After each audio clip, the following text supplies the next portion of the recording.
Nous avons une semaine très intense sur les crypto-monnaies avec un deuxième retest du Bitcoin, un nouvel ATH qui a été effectué. Et la grande question que tout le monde se pose, c'est est-ce que enfin cette semaine on va consolider au-dessus de ce top effectué, au-dessus des 70 000 $? C'est la question qu'on va essayer de répondre aujourd'hui. Bonjour, c'est Cryptolyse et j'espère que vous allez bien en ce lundi 11 mars 2024. Et on va commencer par les nouvelles. On va commencer par Cathie Wood, donc un personnage très important de la sphère crypto-monnaie, Dark Invest, qui vend beaucoup de crypto actuellement et beaucoup de parts de Coinbase, qui nous dit que sa price target serait bien au-dessus de 1 million de dollars pour Bitcoin. Donc on est très très loin de la vidéo que je vous ai effectuée sur Bitcoin à 300 000 $. C'était la vision de l'écrivain du livre Père riche, Père pauvre et du CEO de Tether, de viser 300 000 $. Là-dessus, on est bien au-dessus, on vise le million de dollars pour plusieurs raisons. Elle évoque deux grosses raisons. La première, c'est forcément l'inflow qui a lieu avec les ETF, on va le voir tout à l'heure, c'est-à-dire le nombre de cash qui est en train d'arriver des institutionnels sur le marché de la crypto et du Bitcoin grâce aux ETF.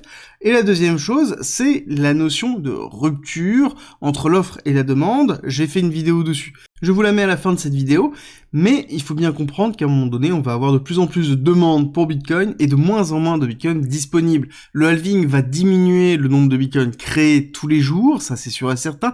On va passer de 6000 Bitcoin par semaine créés à 3000, alors que la demande ne va faire que monter et que le nombre de Bitcoin de base disponibles va faire que diminuer. Il y en a que 21 millions à la fin, mais il y a de plus en plus de personnes qui perdent leurs clés, qui ne souhaitent pas vendre, et donc forcément on a un nombre de Bitcoin disponibles pour les transactions qui diminue très fort, et c'est sa représentation et c'est sa justification d'avoir une target au-dessus de 1 million de dollars. Par contre, elle ne précise pas sous combien de temps.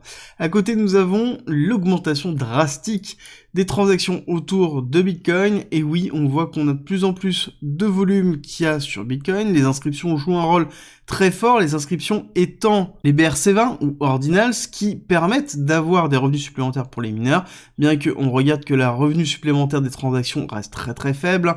On est dans les alentours de 4 millions par jour de frais générés par les transactions, donc très très faible par rapport à la génération de Bitcoin. Donc cette courbe qui est rose va diminuer par 2 à partir du moment où il y aura le halving, et donc forcément ça aura un impact sur le court très long terme. Ce qui est sûr aussi, c'est qu'on a une augmentation au niveau des ventes réelles des mineurs. Les mineurs sont en train de vendre le Bitcoin qui ont été minés, ils sont en train de préparer la période de halving, ce qui est plutôt classique.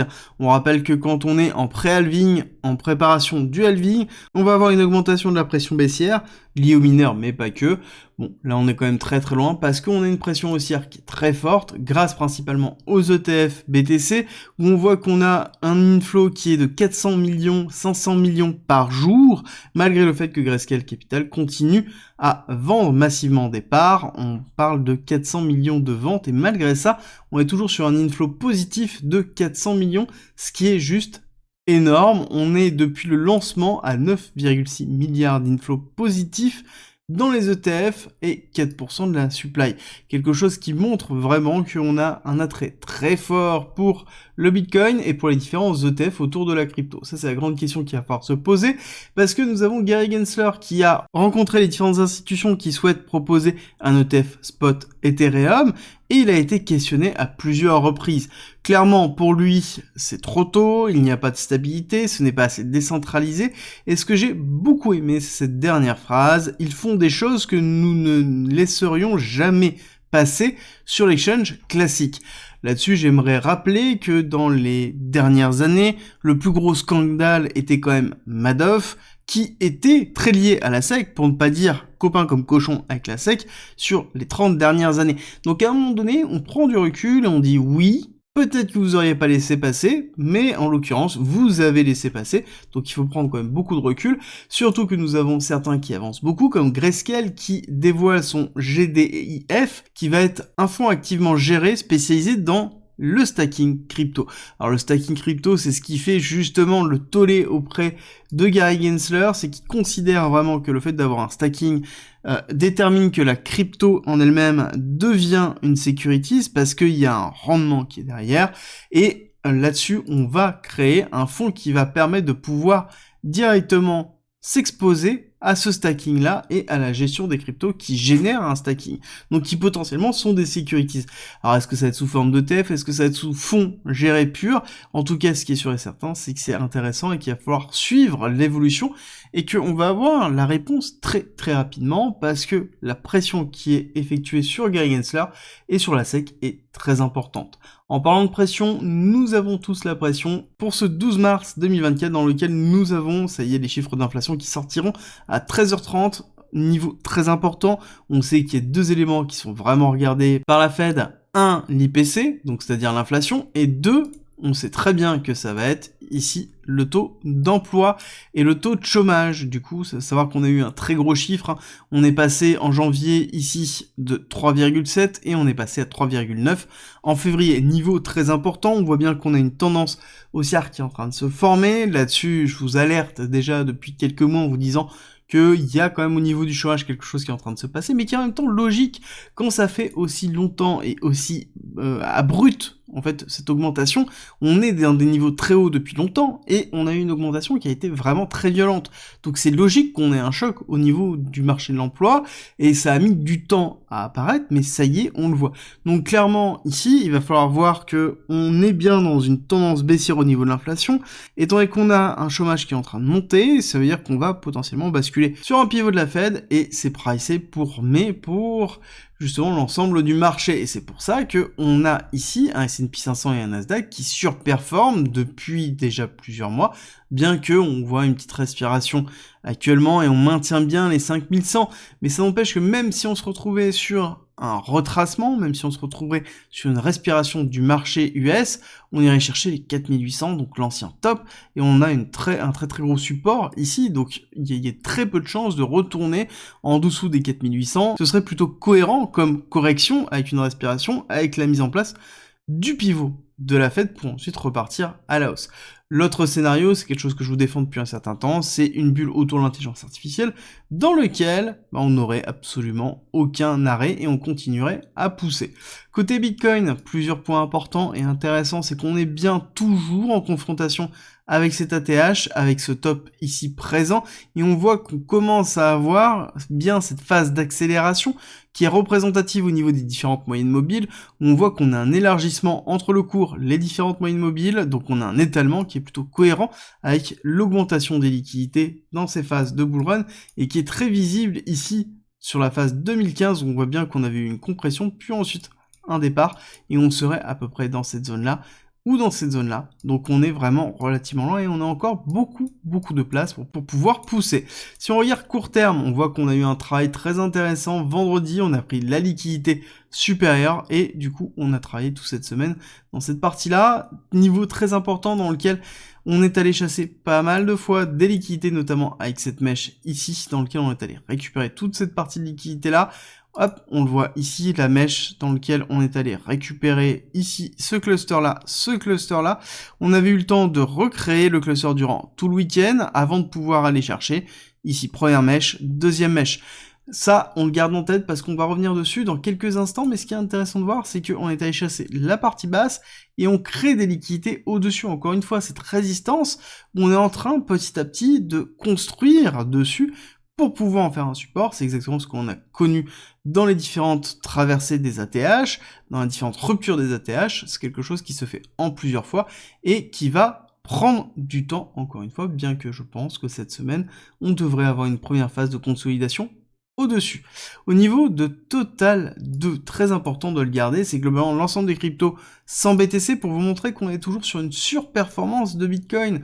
Bitcoin est en train de titiller son ATH, là on est très loin. Si on regarde la différence, on est à 46%, 47%. D'accord? Donc même si on a une impression d'avoir une alt season, on est encore très loin de cette alt season. Ça va prendre du temps.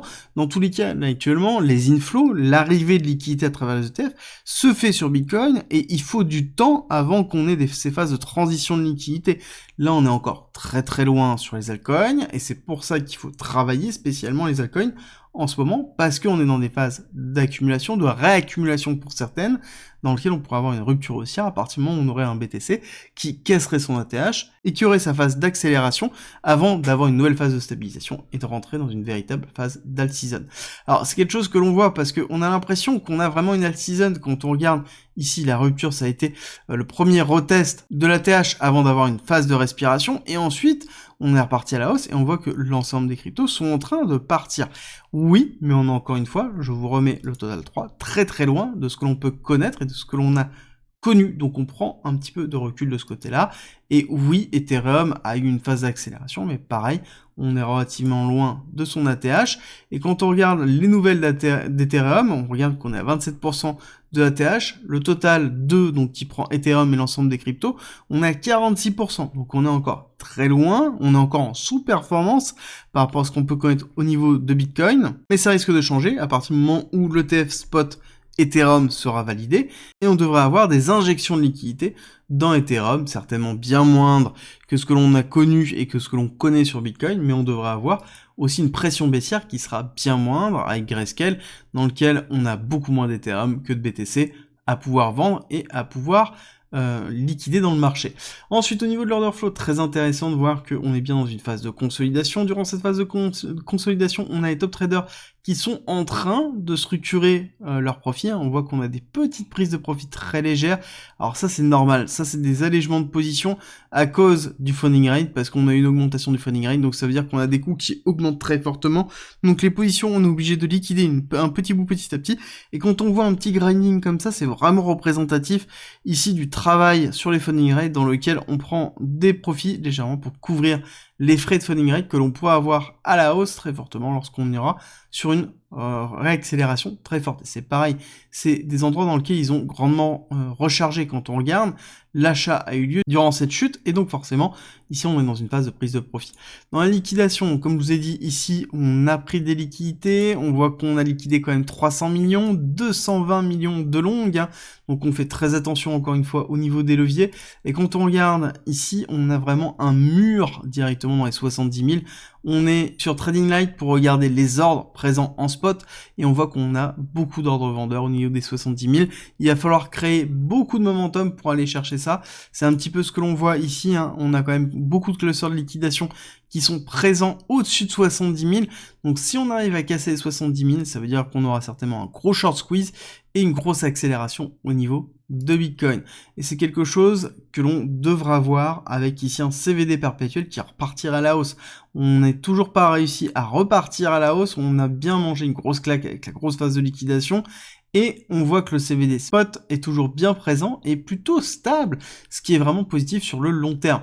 Donc pour moi, de mon côté, on est toujours dans une phase de retest, ça va prendre du temps, on va avoir une phase de rupture, et cette fois-ci de retest baissier, vérifier si l'ancien ATH est devenu un support. Si on tient ça, ce sera certainement le signe que tout le monde attend, et c'est là où on aura la mise en place d'un short squeeze avec à côté une accélération très violente au niveau de Bitcoin pour aller chercher des targets bien supérieurs dans les 75-76 000 $. Et ensuite, on sera en découverte de prix. Et là, c'est du pur bonheur. Comme d'habitude, on prend du recul, on fait attention à ce qui peut arriver.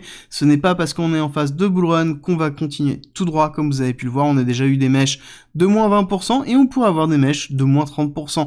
Donc toujours très attention au niveau des leviers. Et on va s'arrêter là pour aujourd'hui, j'espère que cette vidéo vous a plu, si c'est le cas, n'oubliez pas de me laisser un like et de partager la vidéo et de vous abonner si c'est pas déjà fait, et on se retrouve très vite pour une nouvelle vidéo.